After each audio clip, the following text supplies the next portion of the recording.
श्री श्री 1008 स्वामी नित्यानंद जी महाराज की महिमा।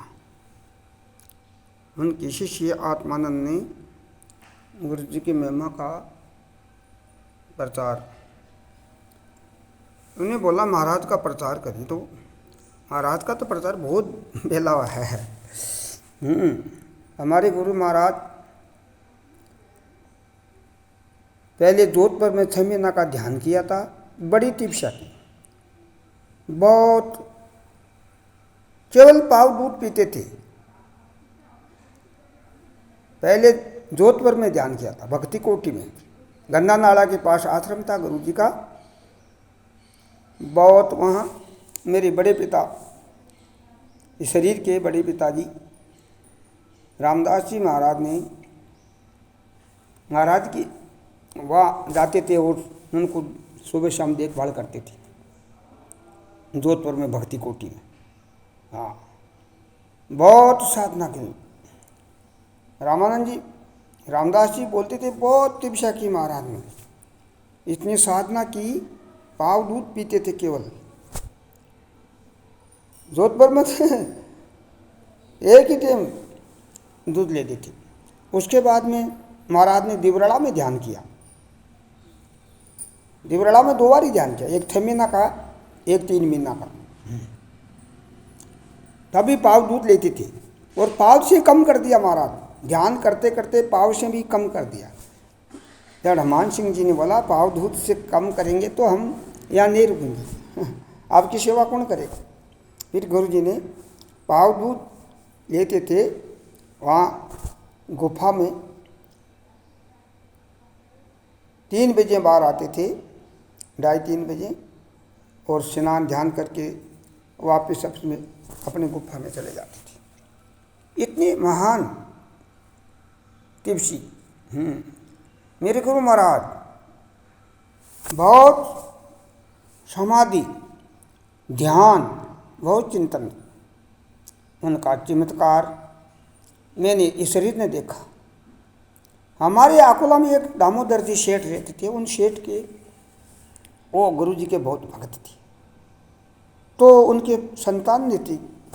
तो भाई सेठानी सेठ ने बोला महाराज आप तो राजस्थान में रहते, हमारी रक्षा कौन करेगा। गुरु जी ने बोला आप मेरे को याद कर लेना, आप जब आप मेरे को याद करेंगे तो आपका सब संकट दूर हो जाएगा, आप याद तो करना। एक बार क्या हुआ, दामोदर सेठ जी के वो हार्ट अटैक का झटका आ गया और वो नागपुर में भर्ती थे। तो डॉक्टर ने बोला इसका तो शरीर अब गया, ले जाओ उसको घर पर। सेठानी ने बोला उसको याद आई, अरे गुरु जी को याद नहीं किया मैंने, अब गुरु महाराज को याद करूं। डॉक्टर ने तो कह के चला गया, इसका प्राण चले गए, अब इसको रहने दीजिए, आप ले जाओ इनको घर पर। डॉक्टर कह के दूसरे रोगियों को देखने चला गया। सेठानी ने बहुत ध्यान किया, गुरु जी का चिंतन किया और मन ही मन में गुरु जी का ध्यान किया।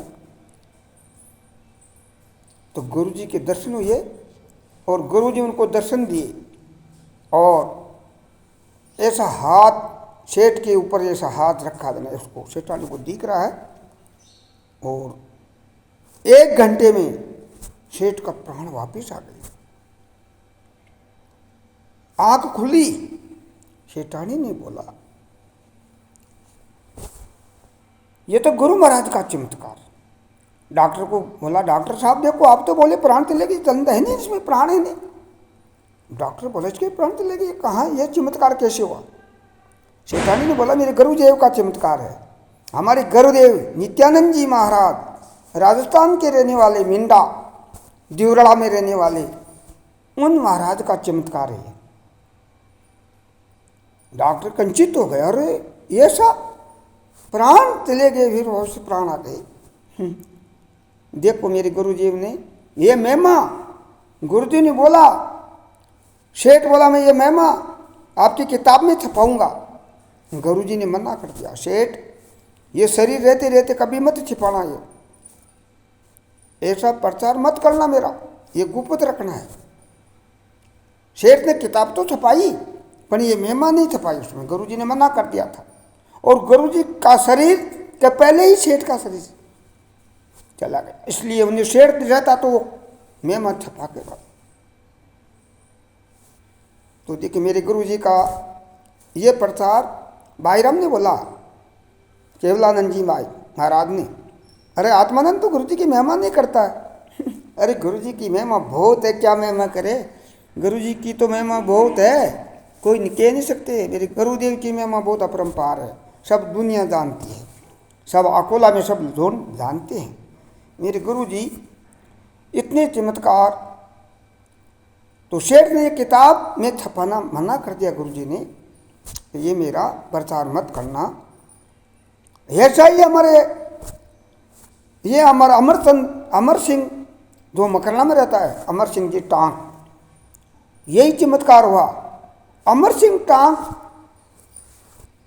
एक बार गुरुजी आको ले जा रहे थे और अमर सिंह ने बोला मैं हमारे अजमेर आके मिल लूँगा। गुरुजी ने बोला आ जाना अजमेर। अजमेर से पहले गाड़ी जाती थी, आकोला छोटी लेन थी जब, अजमेर से जाती थी गाड़ी, जयपुर तो बाद में हुई। तो अमर सिंह हम गाड़ी में उधर गए अजमेर की तरफ, वो उधर से अजमेर आने लगे महाराज से, मोटरसाइकिल पर आए थे। वो गाड़ी में एक्सीडेंट हो गया, खतरनाक एक्सीडेंट हो गया उनका। फिर उसने अजमेर के आसपास उनका एक्सीडेंट हो गया, उसने बेहोश हो गया। लोगों ने देखा उसका वो फोन से वो बात की, उनके लड़कों को बुलाया, सब आए, उसका चेता भी नहीं रहा। बच्चे रोते रोते गुरुजी अजमेर के स्टेशन पर गाड़ी में बैठने तैयार थे, गाड़ी रवाना नहीं हुई थी, और बच्चे आके रोने लगा, मेरे पिता मेरे पिता। मैं तो गुरुजी ने बोला क्या हो रहा भाई? हाँ गुरुजी मेरे पिताजी का शरीर एक्सीडेंट हो गया खतरनाक, बचाओ बचाओ बचाओ बचाओ।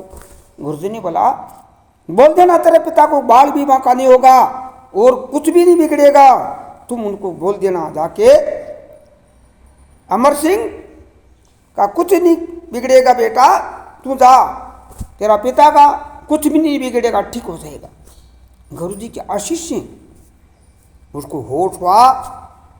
अमर तो अजमेर आको ले चले गए, और सेठ अमर सिंह का देखो उनका होश आया, फिर उसने गुरुजी का दर्शन हुआ, उनका चमत्कार। वो आज भी अमर सिंह मानता है मेरे गुरुजी का पैर कट, डॉक्टर ने बोला पैर काट दो, नहीं, उसने बोला नहीं मेरे गुरुजी ठीक करेंगे पैर को। वो आज भी उनके पैर ठीक है। और वो गुरुजी की महिमा देखो, गुरुजी की महिमा बड़ी अपरंपार है। हमारी गुरुजी की महिमा चमत्कार ही इतना। आकोला में एक बार ऐसा हुआ, बुखार आ गया था बहुत, और उन बाई ने भर्तिया बाई और बुखार आ गई थी महाराज को, डॉक्टर को दिखाया, बड़ी भारी बुखार 108 डिग्री। डॉक्टर ने बोला इसको तो सत्संग करने का टाइम नहीं, अभी आराम करवाओ। गुरुजी ने बोला सत्संग करने आया हूँ मैं, बुखार में ही सत्संग किया। मेरी गुरुजी का कितना जो बुखार में, हम बुखार शरीर का हो, मेरे आत्मा को थोड़ी बुखार हो गई, मैं आत्मा हूँ, मैं शरीर हुई नहीं। ये बुखार का बुखार में ही सत्संग करते थे आकोला में। उन लोगों ने आज भी मालूम है जिसको मेरे गुरुजी की कितनी अद्भुत शक्ति। हाँ, और पेट टूट गया था जयपुर में, उनका पेट, एक हाथ भी टूट गया था। तो हरिद्वार के कुंभ के मेले में महाराज ने पर वचन दे दिए थे कि हम आएंगे आएंगे। स्वामी दयानंद जी महाराज को बोल दिए थे कुंभ में आएंगे, हाथ टूट गया, पेट टूट गया, फिर भी मना किया लोगों ने, महाराज मत जाओ कुंभ में, मत जाओ, आपका पेट टूट गया, हाथ टूट गया, मत जाओ। महाराज ने बोला जाऊंगा, शरीर ये तो मैं थोड़ी टूट गया, शरीर हाथ पग टूट गए, टूटने दो, जाऊंगा। देखो रामचंद्र जी ने और 2 दिन भक्तों ने मिलके उनको गोदी करके गाड़ी में बैठाना, फिर हरिद्वार ले गए और स्वामी दयानंद जी महाराज के पास में गए। उसने कितना चमत्कार, उसने बोला महाराज आप इस हालत में क्यों आए? महाराज ने बोला आपका वचन निभाने के लिए आए। हमारे गुरुजी इतने चमत्कारी, इतने वचनार नहीं होती थी। ऐसे गुरु मिलने दुर्लभ है, ऐसा गुरु मिलना दुर्लभ है। ऐसे संत कोई बिरले होते हैं। वो तो देखो हमारे अवधूत भगवान तो उनको फौजी शासन वाले गुरु बोलते थे। अरे फौजी शासन वाले गुरु 2:30 बजे 3 बजे उठ जाते थे, इतना ध्यान चिंतन करते, अपने स्वरूप की डरता, शरीर की तरफ ध्यान भी नहीं देते थे, शरीर की तरफ ध्यान भी नहीं देते थे। इतने घूमते थे, बहुत तेज चलते थे, हवाई जहाज से तेज, लोग भागते थे। लेर उनकी अकोला अमरावती में लोग भागते थे, जुआन जुआन, तो इतनी तेज चलते थे उनकी रफ्तार। अरे कौन कर सकते हैं इतने महापुरुष योगियों की महिमा। यह शरीर तो चल ही नहीं सकता था। गुरु जी के साथ एक बार मैं गया माल टेकरी के पास अमरावती में, और ये शरीर तो भाग भाग कर नामड़ते। गुरु जी चलते थे, हम भागते थे। इतना देखो मेरी गुरु जी की महिमा। और इतनी उम्र में, अरे 70-80 साल की उम्र में, 80 साल के हम तो भागते थे, जवान था ये शरीर तो। गुरु जी तो इतने साल 80 साल की उम्र में, 90 साल की उम्र में, उनके साथ कोई नहीं चाल सकते थे। ये मेरी गुरु जी की महिमा है। हाँ, ओम शांति शांति शांति।